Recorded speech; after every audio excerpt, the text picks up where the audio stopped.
leur demander. Ça tourne pour nous à la caméra, Fabien, tu donnes un décompte quand tu veux, Fabien. Là, je me retrouve encore dans les embrouilles avec Fred. Fredo, donne ton regard, voilà, ça c'est pas mal. Et il a besoin d'un petit Daniel pour lui donner un coup de main. Super, tout bien mieux, non sous-saille. Hein?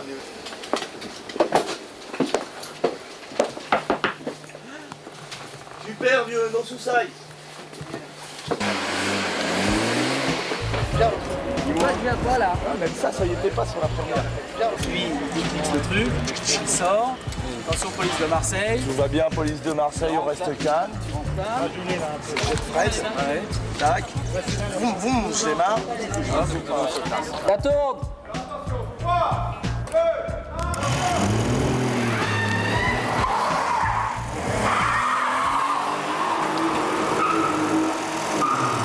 C'est un des rares films où il y a finalement très peu d'effets numériques. Très très peu. On a tout fait en réel. Enfin, la majorité des choses sont faites en réel. Il y a quelques trucages, c'est vrai, mais la majorité, c'est sur le plateau. Il y a un missile qui me regarde dans les yeux, c'est normal? Là, je comprends. Action!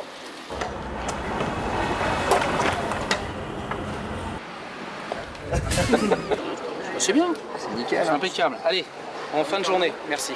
Je trouve que ce qu'il y a de plus dur à mettre en scène, c'est jamais les voitures qui vont vite, les actions, les cascades et tout ça. Je trouve que ce qu'il y a de plus dur à mettre en scène, c'est toujours les sentiments au cinéma. Donc c'est le travail avec les acteurs. Qu'est-ce que vous foutez, vous? Pourquoi vous vous arrêtez? Allez, ninja, ninja! Je voudrais pas vous paraître pessimiste. Je voudrais pas vous paraître pessimiste, mais comme ça, là, d'instant, ça sent le piège. Ça sent le piège. Je voudrais pas vous paraître pessimiste, mais ça, là.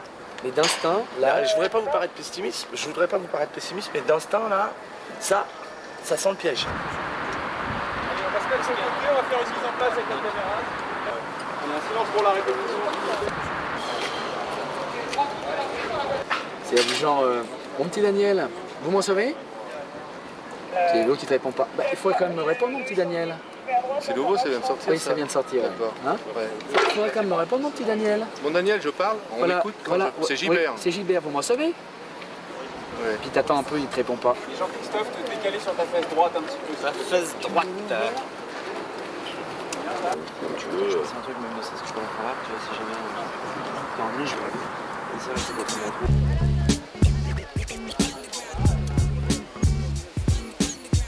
Déjà, le premier, j'avais mal à la tête quand il montait dans la voiture. Alors celui-là, t'as mal partout. Il y a plus de spectacle, il est plus drôle et il va plus vite.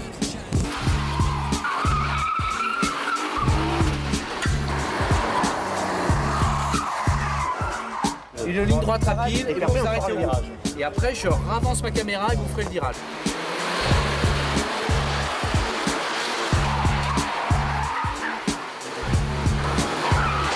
Tout de suite derrière, ça va enchaîner. La Mitsubishi est la plus à gauche, va nous doubler encore plus à gauche. La deuxième va aller derrière. On reste sur la voie comme tout à l'heure. Et nous, on reste sur la voie comme tout à l'heure. Et on va voir la troisième arriver à hauteur du camion, à la distance à laquelle. Ok.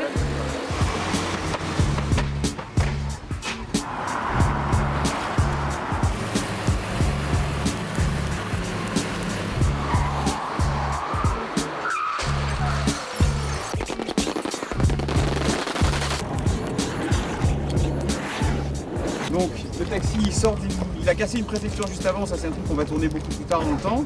Il sort de la préfecture et il s'enquille sur la place et il est poursuivi par des voitures de police. Répétition, 3, 2, 1, go!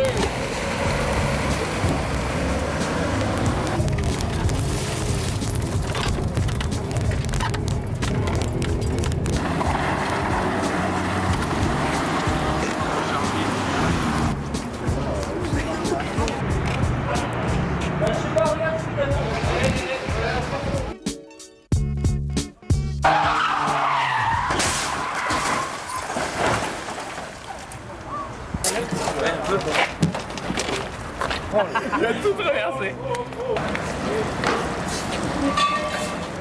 Tu savais.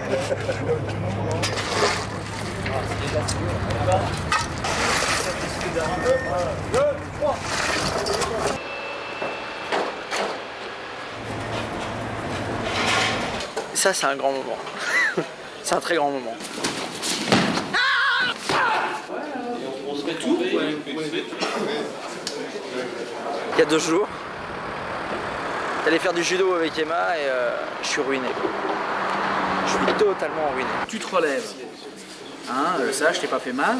Non, pas du tout. Toi, t'es hors champ. Non, Mylène, vous voulez arrêter 5 minutes? Non, ça va, impec. C'est juste que je prends des mauvaises positions là parce que j'ai peur de te faire mal. C'est pas grave, ça va partir. D'ailleurs, je suis en plein. Action. Il n'y a pas de prix Nobel dans l'entourage de ce pauvre commissaire Gilbert, qui lui-même, faut bien le dire, n'est pas un polytechnicien. J'ai suivi un cours de japonais. J'ai sauté, bonsaï!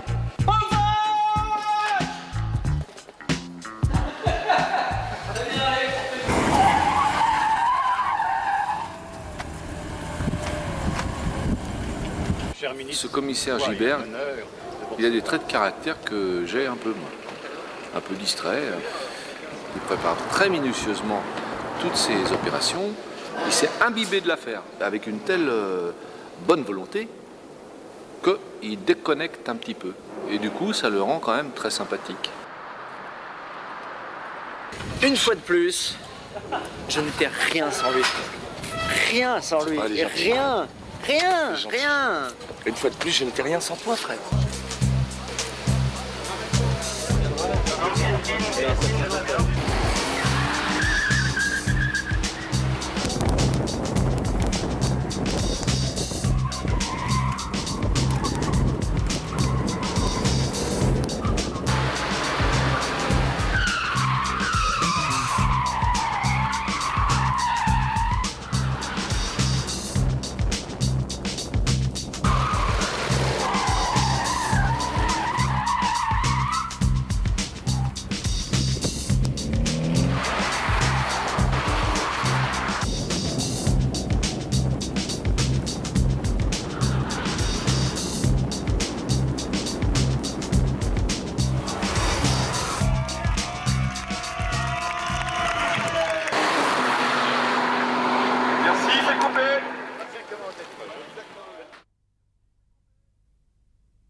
Ça veut dire bonjour en japonais. Et à partir d'aujourd'hui, vous avez intérêt à vous en souvenir parce que dans moins d'1 heure, ici, dans notre bonne ville de Marseille, nous allons recevoir le ministre japonais de la Défense. Alors j'ai mis au point une opération minutieuse que je vais vous exposer maintenant. Et cette opération, je l'ai baptisée l'opération Ninja.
Alors les petits pélés?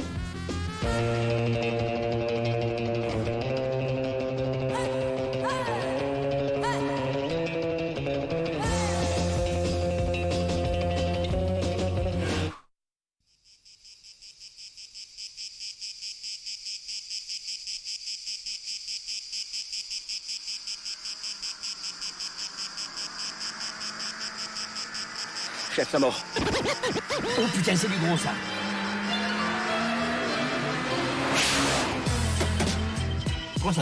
Sans votre respect, chef, je crois plutôt que c'était une 406. Hein. Et à mon avis, elle sort pas de l'usine. Mais non, 306, c'est la vitesse enregistrée, abruti. Préviens les motards. Un taxi blanc enregistré à 306 km. Je répète, 306. Ok, on s'en occupe de suite.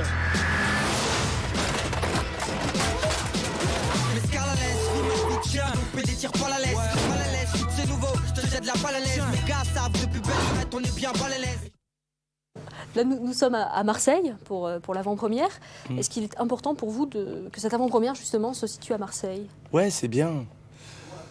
Marseille, ils nous ont donné la chance de venir chez eux pour le premier parce que il y avait des soucis à Paris et il y avait des grandes manifestations et on n'a pas pu tourner à Paris. Donc Marseille nous a ouvert ses portes et c'était bien ça n'a jamais été fait dans le cinéma français de donner l'avant-première. On tourne au Havre, l'avant-première est à Paris et là on tourne à Marseille, on donne l'avant-première aux Marseillais pour les remercier de leur accueil et puis du souk qu'on leur a foutu. Et justement, vous avez l'impression d'être un véritable porte-drapeau de la ville aujourd'hui? Non. Si c'est comme ça qu'ils le ressentent eux, moi je me le sens pas du tout. Comme le porte-drapeau des banlieues ou des Maghrébins, pas du tout. Je suis Sami Nassiri, je fais ma route et je fais en sorte que ce que je veux, c'est que les miens respirent. Alors justement, là c'est le deuxième numéro de Taxi, mais je ne sais pas si on peut l'appeler comme ça. Je ne sais pas si c'est une suite, c'est pas une suite. Non, c'est une nouvelle enquête, comme dans L'Arme Fatale. Chaque fois, c'est des enquêtes différentes, avec des nouveaux voleurs, des nouvelles poursuites, des nouveaux comédiens. Alors qu'est-ce qui se passe, justement? Eh ben, ça va plus vite. Le taxi est beaucoup plus modifié, c'est James Bond. Il y a des nouveaux personnages, il y a des clins d'œil du premier. Ça va plus vite. Il y a eu un nouveau budget et on voit que je dis ça depuis tout à l'heure aux interviews parce que j'y ai repensé, c'est quelqu'un qui m'a dit ça tout à l'heure et il a raison. On s'aperçoit que vraiment l'argent n'a pas été... Il y a des films, des fois on se dit mais ils ont eu tant de budget, mais où ils ont mis l'argent? Dans quoi? Dans les fauteuils, dans les pneus des voitures, dans les valves? Et là, on voit vraiment que l'argent a été utilisé pour les biens du film et pour que le spectateur se régale, quoi. Alors justement, une petite question, combien de voitures a été cassées? Je ne sais pas si vous le savez. Un paquet. Rien que les voitures de police sur le pont de Bir Hakeim, il y en a eu facile 30. Et après, bon, il y a toutes les autres. Des 406, il y en avait 12, donc 2 fois plus que sur le premier. Ils ont fait préparer des voitures japonaises spécialement pour le film, qui ne sont pas encore sorties dans le commerce, gonflées. Non, il y a de casse, il y en a eu un paquet. Est-ce que vous avez la sensation que votre personnage a évolué de Taxi 1 à Taxi 2? Ouais. Il a vieilli comme moi j'ai vieilli dans la vie. On a mûri depuis Taxi 1 à Taxi 2. On a tourné beaucoup, Fred, moi, les autres. Et lui, il a vieilli. On peut dire que peut-être qu'ils sont... avec Fred, entre Taxi 1 et Taxi 2, ils sont sortis beaucoup ensemble. Ils ont sympathisé. Il ne s'est rien passé. Il n'y a pas eu d'enquête. Il lui a promis qu'il lui retirerait plus son permis. Et comme on l'a fait dans la vie avec Fred, on a appris à se connaître, à traîner un peu plus ensemble, à se retrouver dans les castings, voyager, faire les avant-premières. Et je crois que Daniel a vieilli. Il arrive à presque à... je crois qu'il a envie de se marier avec Lily. Il est mûr. Vous conduisez très vite dans le film. Est-ce que peut-être, dans le fond, vous ne risquez pas de donner un mauvais exemple à la jeunesse? J'espère que non, justement, que les gens ne vont pas déteindre sur le film à ce niveau-là. S'ils s'identifient à moi, j'espère qu'ils prendront les bons côtés. C'est-à-dire où j'en suis arrivé aujourd'hui dans ma vie, dans mon travail, qui pomperont ça et qui s'identifieront à ça, mais pas à la conduite, quoi. C'est tellement dur, il n'y a que aller à Garches, voir à l'hôpital l'hôpital des accidentés de la route, et je crois que tu prends une bonne baffe. Il y a tellement de choses pour pouvoir conduire et s'éclater, se faire plaisir. Tu as des circuits, ça coûte pas cher, tu vas à 3-4 copains, ça coûte 400 balles, vous mettez 100 balles chacun, et tu fais de la 16 soupapes ou de ce que tu veux toute la journée sur piste, puis tu as un instructeur qui est là à côté de toi, et puis il te laisse conduire, il t'explique des choses, et ça t'apprend en même temps, pour après quand tu es dans la ville, à anticiper des choses et à pouvoir mieux conduire. J'espère qu'ils ne feront pas les fous, quoi, en voiture. Mais bon, ça va, quoi. On a eu des films des films anciens de Melville, de Lautner, tout ça, où il y a des braquages et tout ça. Et c'est pas pour ça qu'il y avait plus de voleurs. On a eu des films de cow-boys et d'indiens. C'est pas pour ça que dans Paris, on avait des cow-boys et des indiens à cheval. Non, c'est sûr qu'il y a toujours une minorité qui s'identifie. Mais j'espère qu'ils passeront pas les bornes, quoi. Je le souhaite. Est-ce que vous êtes fier d'avoir tourné ce film? Ouais, très fier. Très fier. Quel est votre sentiment à vous? Vous préférez Taxi 1 ou Taxi 2? J'aime pas dire je préfère. C'est que si je dis je préfère Taxi 2, ça veut dire que j'aime pas Taxi 1. Non, je crois que c'est un prolongement. C'est un prolongement de la vie. Donc ça s'est épanoui, ça a évolué. Donc ça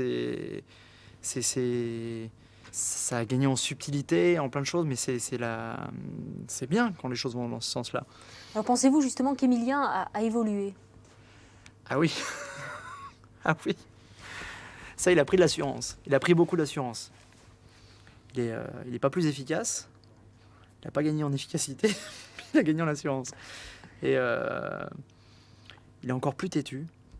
Enfin, têtu, il veut toujours réussir les choses. Ça, c'est plus fort que lui. Malheureusement, ça ne suit pas toujours. Là, dans Taxi 2, Emilien est très amoureux et il est payé en retour.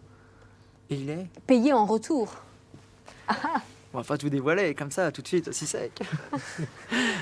Oui, il est payé en retour, effectivement, c'est normal, surtout après ce qu'il subit au début. C'est toujours un donné pour un rendu, hein, parce qu'il y a un moment quand même où il y a un moment où il est maltraité. Comment expliquez-vous que ces deux personnages, Daniel et Emilien, qui dans le fond ne se ressemblent pas, puissent s'entendre comme ça? Non, c'est ça, il y a un vrai respect entre ces deux personnages. Ils savent qu'ils sont pas pareils. Et c'est ce qui fait vraiment c'est ce qui devient, c'est ce qui fait l'unité entre les deux. Il y en a un qui est admiratif. Donc Emilien est très admiratif de la force de son partenaire, de Daniel, de savoir qu'il assure dans tout ce qu'il fait. En plus, il en a besoin. Et Daniel, lui, est touché par la naïveté de son pote. Il est vraiment touché par ça. Il s'aperçoit que c'est pas juste un mec qui veut... c'est pas quelqu'un d'intérêt. Il a bien vu qu'il n'y avait pas juste un intérêt. C'est pas juste... Emilien ne s'est pas juste servi de Daniel. Et ça, il le comprend. Il comprend que c'est un mec qui avait besoin d'aide. Qui a besoin d'aide parce que lui aussi avait envie d'entreprendre. Et c'est ça leur union, leur force. Est-ce que vous avez conscience du fait que vous séduisez les femmes dans ce rôle? Ah ben non, ça c'est les choses qui me dépassent. Hein. Ça c'est les choses qui me dépassent totalement. C'est comme quand on me dit vous êtes drôle. C'est vrai? Moi je m'en rends pas compte. Je m'en rends pas compte. Surtout que ce personnage est en plus tellement très sincère. Tout ce qu'il fait, il est soupolé. D'ailleurs, je le dis toujours, mais si on rigolait devant lui de tout ce qui lui arrive, il le prendrait super mal. Et d'ailleurs, quand on regarde bien, on rigole jamais devant lui. On rigole toujours à côté. Et donc ça, j'en suis très flatté, mais presque gêné même. Est-ce que vous avez été content de retrouver toute l'équipe du film pour ce Taxi 2? Bah oui, bien sûr. Ah oui, c'est comme tout ça, c'est un film, vous le faites pas tout seul. Hein.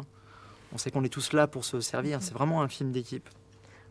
On vient d'interviewer Emma. Et elle nous a dit que vous l'aviez beaucoup aidée pour l'accent français ou des choses comme ça. Oui, non, c'est vrai qu'on... Et d'ailleurs, c'est incroyable. Il y a eu des... Pareil, on parle entre ce qu'elle fait là, dans le premier où elle maîtrisait pas bien le français. Mais pas bien du tout. C'est vrai que c'est pas une langue qui est évidente. Où elle s'en est sortie, mais haut la main. Et là... tout d'un coup, c'était évident, mais moi, je n'ai pas eu besoin beaucoup de l'aider. Elle avait envie, elle avait une vraie volonté ça l'amuse de faire ça. En plus, ça l'amuse vraiment. À la base, c'est pas son métier, elle n'est pas comédienne, un truc, et c'est vraiment. Elle fait ça d'une façon très, très ludique.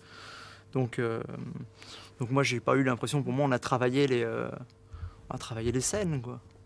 Donc, Alors ici, pour l'avant-première, on est à Marseille. Est-ce qu'il était important que cette avant-première sorte à Marseille? Ah oui. On l'a fait la première fois, il n'y a pas de raison qu'on ne le fasse pas la deuxième fois. Merci, c'est bon, on a eu ce qu'on voulait, on n'a plus besoin de vous. C'était même pas un besoin, c'est vrai qu'on a pris quand même pas mal à la ville. Déjà quand on vient tourner, quand on tourne dans un endroit, on met pas mal le bordel. Donc c'était vraiment un cadeau qui était important de faire. Donc pas de raison qu'on recommence pas avec Taxi 2, parce que c'est ce qui s'était passé il y a 2 ans. Quand même, c'est la moindre des choses. Alors en gros, qui êtes-vous dans le film? Je suis Petra, commissaire de police. Toujours. Alors Petra, c'est une sorte de superwoman, on va l'appeler comme ça? Oui, elle est une superwoman.